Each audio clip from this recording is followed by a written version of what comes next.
Građani su zbunjeni jer se nije očekivalo da će biti istodobno raspisani po svemu sudeći republički izbori i u tom kontekstu situacija je dosta konfuzna jer je fokus interesa trebao biti usmjeren na ocjenu i glasovanje, davanje novog povjerenja lokalnim i pokrajinskim tijelima vlasti.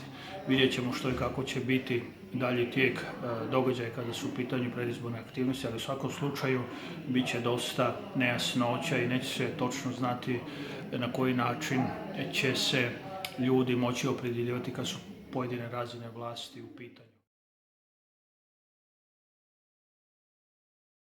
Sa druge strane, Demokratski savez Hrvata u Vojvodini otvorio cijeli niz razgovora sa političkim mogućim partnerima. Razgovarali smo do sada sa svima onima koji su pokazali interes spram nas. To su one grupacije političke koje danas pripadaju opoziciji. Vodimo razgovor, ništa nije izvjesno. Vjerujemo da ćemo biti dobro pozicionirani, da ćemo nastaviti sudjelovati u političkom životu na svim razinama u Srbiji, znači i u Republici kao parlamentarna stranka na razini pokrajine i u lokalnim zajednicama.